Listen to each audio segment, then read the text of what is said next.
Está nas mãos de Alexandre de Moraes a manutenção ou revogação da prisão domiciliar concedida a Jair Bolsonaro.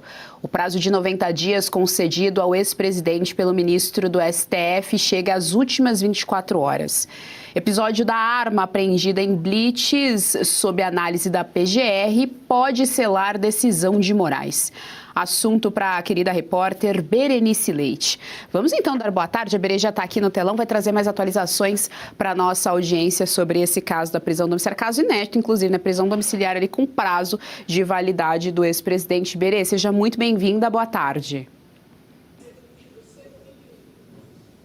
Boa tarde, Geise. Boa tarde para você, para todos que nos acompanham. Bem lembrado, é uma decisão inédita, né? Uma prisão domiciliar em caráter humanitário com prazo de validade. Os 90 dias, como você bem trouxe, já estão se esgotando. 24 horas, ou seja, amanhã, nesta quinta-feira, termina o prazo e o ministro Alexandre de Moraes ainda hoje emitiu um despacho, agora no início da tarde, para a Procuradoria-Geral da República e para a defesa do ex-presidente Jair Bolsonaro.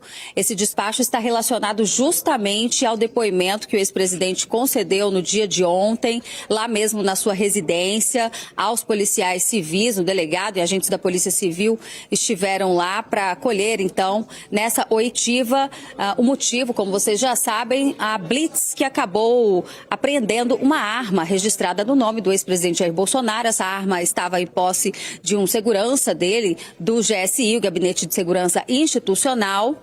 E no despacho do ministro Moraes tem até mais detalhes ali sobre o horário, né? Por volta de 11 horas e 30 minutos, 11 da noite, o segurança teria sido abordado na cidade aqui de Taguatinga Norte, que fica a cerca de 20 quilômetros do centro aqui da capital federal. E ele informou que essa arma estaria sendo levada para o concerto e que no dia seguinte retornaria para casa. O documento do ministro Alexandre de Moraes dá detalhes também sobre o que Jair Bolsonaro falou no depoimento, um depoimento rápido que teria durado cerca de 5 minutos. Ele alega que pediu para consertar a arma, sim, porque tem 3 mulheres morando em casa. Essa seria a justificativa. Já o ministro Alexandre de Moraes, quando aciona o PGR e também a defesa, os advogados do ex-presidente, ele cita um trecho da Lei de Execução Penal e diz o seguinte, né, no artigo 50, que comete falta grave o condenado à pena privativa de liberdade que possuir indevidamente um instrumento capaz de ofender a integridade física de outrem. Em outros termos, está se referindo a essa arma que foi apreendida, né? Ele diz também que a Lei de Execução Penal prevê as consequências para o reconhecimento da prática de falta grave pelo condenado. E uma dessas consequências, segundo o ministro Alexandre de Moraes, é revogar a concessão da domiciliar. Então, nesse documento, ele deixa claro que isso é motivo, sim, para que o ex-presidente Jair Bolsonaro perca essa concessão de caráter humanitário. No entanto, ele, logo mais abaixo no documento, descreve que, por dar o direito à ampla defesa e o direito ao contraditório, quer ouvir os advogados de Bolsonaro em relação ao depoimento e a Procuradoria-Geral da República. Estabeleceu um prazo de 48 horas, ou seja, isso acaba extrapolando as 24 horas para que seja dada a decisão dessa manutenção da domiciliar ou não. Então, ao que tudo indica, isso pode influenciar, sim, na decisão e isso só acontecer, então, na sexta-feira, né? Se esse prazo começa, então, já a correr no dia de hoje. Então, está nas mãos do ministro Alexandre de Moraes. É claro que ele vai ouvir a Procuradoria-Geral da República, os advogados e talvez até na sexta-feira a gente tenha essa decisão. Caso, de fato, a opinião dele se confirme, o ex-presidente pode retornar para o 19º Batalhão da Polícia Militar, conhecido como Papudinha, que é um anexo do Presídio Federal de Segurança Máxima aqui do Distrito Federal. Geise, retornamos a qualquer momento com mais atualizações. Muito obrigada, Berê, pelas informações aqui para a nossa audiência do JDO2. Até a próxima. Claro que para reverberar os principais fatos do dia, nós contamos sempre com o nosso excelente time de analistas políticos. Vamos dar boa tarde. O nosso time de hoje já está aqui no telão. E eu já estou rindo porque eu já estou vendo Jorge Serrão aqui no telão conosco, mas nós prezamos pela tradição, então vamos começar pelas damas. Doutora Kátia Magalhães, boa tarde, seja muito bem-vinda. Boa tarde, Geise Serrão, nossos espectadores, sempre aqui na luta pelas liberdades. Eu vendo meu colega Serrão de chapéu, não sei se é chapéu de xerife, creio que seja, mas enfim, lutando pelas liberdades nesse país de faltas gravíssimas cometidas por togado. É isso. Daqui a pouco a gente fala sobre isso, mas vamos dar boa tarde para ele. Nosso grande mestre está aqui conosco, Jorge Serrão. Serrão, seja muito bem-vindo. Boa tarde. Saudações, minhas musas, Kátia Magalhães, Geisiane Freitas. Hoje tem seleção? Tem. Hoje tem São João? Tem. Hoje tem JDO2? Tem. Hoje tem Juristocracia? Todo dia. Então, vamos analisar.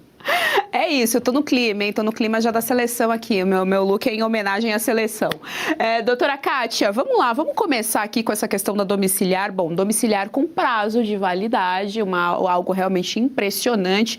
Constará nos livros de história, né? Essa excrescência aí acontecendo, infelizmente, partindo do nosso judiciário. O prazo acaba amanhã, dia 25. Concomitante a isso, tem essa questão da arma do Jair Bolsonaro. Bolsonaro deu ali a melhor justificativa possível. Bom, ele tem que se proteger as mulheres que moram com ele. Então, né, ele tem ali essa arma, depoimento ali super rapidinho. A questão é a seguinte, isso pode impactar nesse prazo de validade da domiciliar do Jair Bolsonaro, conforme o próprio Alexandre de Moraes já deixou isso muito claro no despacho que também pede 48 horas para que Paulo Gonet se posicione. Geise, antes de mais nada, fixar uma domiciliar com um prazo que não encontra qualquer tipo de lastro na legislação brasileira, nem na Constituição, nem em nenhuma norma jurídica brasileira, já é um crime de abuso de autoridade, já é a imposição de uma restrição indevida à liberdade individual. Esse é o primeiro ponto. Como é fácil, como é tão básico contestar e mostrar o ridículo da conduta desse togado que ou não sabe direito ou sabe alguma coisa, um direito meio torto, mas que cede aos caprichos, aos impulsos de condenar e perseguir um opositor pessoal. Vamos lá, antes de mais nada, Alexandre de Moraes não é juiz de execução penal. Alexandre de Moraes era incompetente para ter condenado Jair Bolsonaro, então sem foro privilegiado, continua sendo incompetente para deliberar sobre o modo de cumprimento da pena. Isso, antes de mais nada, isso é essencial. E nesse despacho, nessas 4 páginas de baboseiras de Alexandre de Moraes, ele consegue dar vários tiros no pé. Antes de mais nada, ele cita o artigo 50 da LEP, da Lei de Execuções Penais. Alexandre de Moraes parece não ter se dado conta, ou então a ignorância dele jurídica é tamanha que o impediu de se dar conta de que esse artigo 50 ele fica bem antes das previsões normativas sobre a prisão domiciliar. Esse artigo 50 e os outros no mesmo capítulo se aplicam a condenados que estejam cumprindo pena em presídios. Então, essa é a primeira grave, aí sim, falta gravíssima de Alexandre de Moraes. Mas tem piores. Ao longo do despacho de hoje, ele também cita os artigos 52 e 117 da LEP, que impõem consequências gravosas para condenados. LEP, para quem não saiba, Lei de Execuções Penais, sempre é bom frisar. Só que esses artigos 52 e 117 da LEP, eles pressupõem, para que o condenado possa sofrer essas consequências gravosas, eles pressupõem que o condenado tenha incorrido durante ali o cumprimento da pena em crimes dolosos, tenha incorrido não só em crimes, ou seja, em práticas tipificadas pela lei penal como crime, crimes, mas não só, tem incorrido nesses crimes na modalidade dolosa, ou seja, tenha tido vontade e intenção direta de praticar esses crimes. Agora eu pergunto para o pessoal do chat, qual crime configurado pela posse de uma arma de fogo legal, registrada, tudo direitinho, tudo regular? Qual o crime? Nenhum. Se você for lá no Estatuto do Desarmamento, não existe qualquer conduta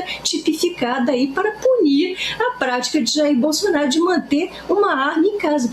Qual o crime de ter entregue a arma a um assessor seu? Nenhum fato penalmente atípico. Então, esse despacho de Alexandre de Moraes, se nós vivêssemos num país só um pouquinho civilizado, que ainda tivesse Estado de Direito, ordem jurídica, ordem constitucional, devido processo legal, todos esses institutos que a gente aprende na vida jurídica, mas que parecem ter caído em desuso, a gente poderia ter esse despacho perfeitamente rasgado por todos os pares de Alexandre de Moraes e pelo PGR, se o PGR não fosse um capacho do próprio Alexandre de Moraes e de todo esse sistema togado ao redor. Na verdade, Alexandre de Moraes está contando os minutos para recolocar indevidamente Bolsonaro na cadeia e aí ele mata 2 coelhos com uma canetada só. Não apenas ele pune um oponente, satisfaz aquela sua velha sede de vingança, como ele cria uma ótima cortina de fumaça lá para os 129 milhões do contratinho que continua inexplicado. Isso é Brasil.